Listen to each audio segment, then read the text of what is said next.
field that I chose or I want to discuss is the drug dependent. So, what is drug dependent? Drug dependence occurs when you need one or more drugs to function. The American Psychiatric Association used to distinguish between dependence and abuse. Abuse was considered a mild or early phase inappropriate drug use that lead to dependence. People use dependence as more severe problem than abuse. What is the difference between drug dependence and drug addiction? People sometimes use the terms addiction and dependence interchangeably. Dependence is not the same as addiction. Addiction Addiction can occur without being dependent on drugs. Addiction may involve using drugs despite the consequences, being unable to stop using drugs, neglecting social and work obligation because of drug use. Dependence, it is possible to dependent on drug without being addicted. Dependent can be a bodily response to a substance. This often occurs when you rely medication to control a chronic medication condition. This condition may include high blood pressure, diabetes, glaucoma, and others. Dependence may involve some or all the symptoms of addiction. Development of high tolerance for substance as your body adapts to the drugs, leading to a desire for a larger or more frequent doses. Physical symptoms of withdrawal when you attempt to stop using the drugs. Drug dependence is one of the fields that call for the attention of more social workers to work with the people who are trapped in the drug or substance abuse. Drug abuse is a general term that includes all drug taking. It is a use of many drugs, illegal or legal, when it is detrimental to the user's physical, emotional, intellectual, or spiritual well-being. It is also known as substance abuse.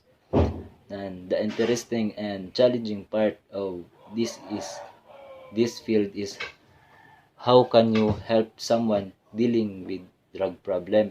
So how can you help them? Even when they know they have a drug problem, it can be difficult for the people to change. You may need to be patient.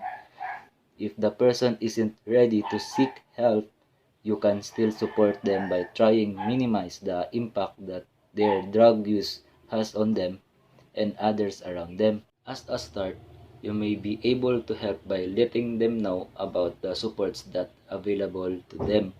If they choose to seek help for their drug use, you can support them by being understanding about how they're feeling while encouraging them in the changes they've chosen to make.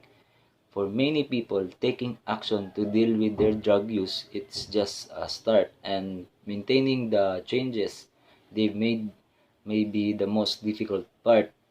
Recognizing situations that could trigger their drug use and trying to avoid this could help. If the person you care for those lapse back into drug use, you can encourage them to seek help. For example, by keeping in contact with local support services.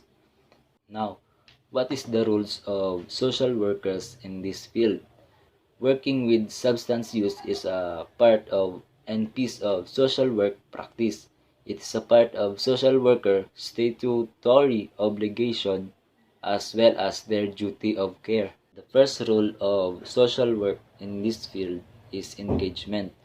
To engage with the topic of substance use as part of their duty of care to support their service users, the family, and dependents. Engaging with the topic of substance use is a legitimate, necessary part of social work practice. Second rule, motivation and support. To motivate people to consider changing their problematic substance using behavior and support them and their families and careers in their efforts to do so. Social workers meet people at different points in their substance using histories. There, Therefore, different levels of motivation and support will be required.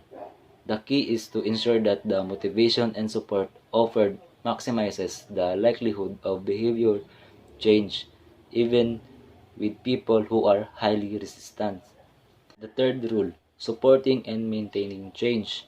To support people in their efforts to make and maintain changes in their substance use, people who have changed their substance use, either reducing or abstaining, report that the hardest part can be maintaining the change in the short, medium, and long term. Many people don't understand why or how other people become addicted to drugs. They may mistaken think that those who use drugs lack of moral principles or willpower, and that they could stop their drug use simply by choosing to.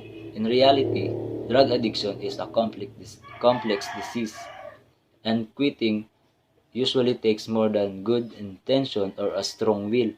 Drug change the brain in ways that make quitting hard, even for those who want to. Fortunately, researchers know more than ever about how drugs affect the brain and have found treatment that can help people recover from drug addiction and lead to productive lives.